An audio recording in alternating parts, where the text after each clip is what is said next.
I had some problems because the subject I did counted as both a philosophy and a politics subject, and I wasn't sure which way I wanted my major to go.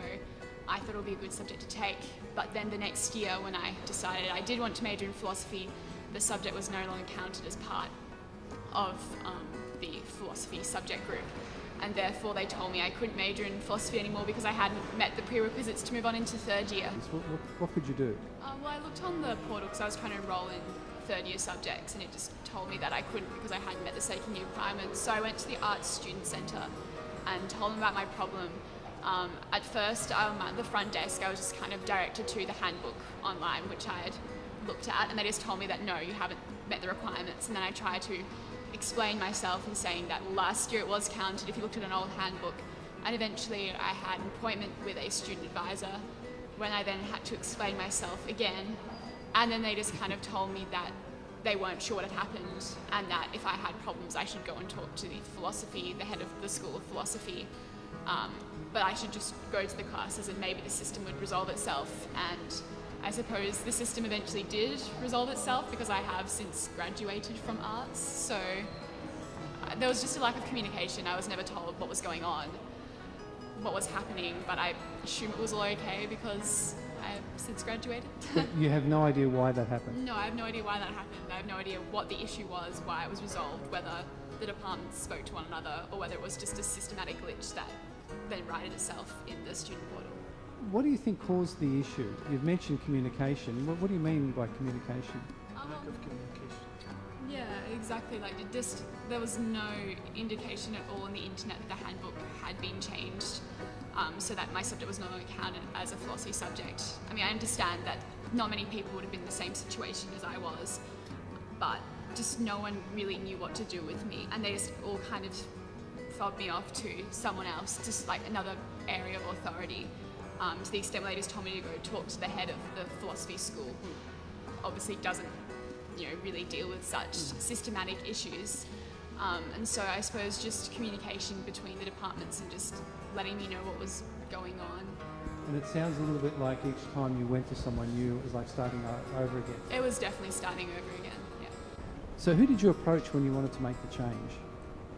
Well, I submitted all my forms on time to the arts faculty, and then when it was getting close to the start of semester and I wasn't sure which faculty I was in for the next semester, I approached biomedicine to ask what had happened, and they threw me over to arts, and then arts said it was an issue of a supplementary exam that I was still waiting for the results for, so they threw me to the maths department, who then threw me back to biomedicine. So it was a real just, getting shuffled between each department, and nobody was taking responsibility for my problem. When you approached each different faculty, what happened there? Well, I'd have to start over with my story and what the situation was and all the previous steps I'd taken to get to that point. And then it was like starting anew with each person. What was that like for you? It was incredibly frustrating. So what do you think caused the issue that meant you're having to run around so much? I think a lack of each department taking responsibility for the problem, in addition to a complete lack of communication between the faculties. Right, okay, I can see that. So what do you think is required to avoid the problem? Someone else going through the same problem again in the future? I think that if there was better communication between the departments, then I wouldn't be required to start over at each point. Or if somebody just initially had taken responsibility for my problem and followed it up themselves, it wouldn't have been such a big issue. Can you tell us a little bit about why you had to make the changes? Yes, I got sick, and as a consequence, I applied for a sick leave. But as an international student, that means that you also have to extend your visa and your submission date. I see. So what happened after you applied for sick leave? Well, my status was never updated, so my scholarship was cancelled, and immigration was also asking what was happening because they couldn't see my status as updated, so they thought I was living with another visa. And I had to go to the School of Culture and Communication to start resolving this issue. Ah, okay. What did you do after that to try and resolve the issue? They sent me to the graduate school. The graduate school sent me to International Student Services, and then at the same time I had to resolve the scholarship issue, which was with the scholarship, and the visa issue, which was again with International Student Services. Right. So is the issue resolved now? Kind of. My status has been updated.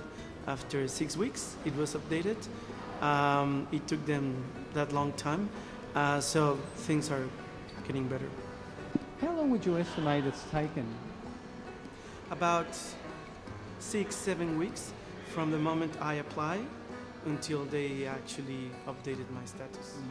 And in terms of time that it's taken out of your more important things? Yes, definitely.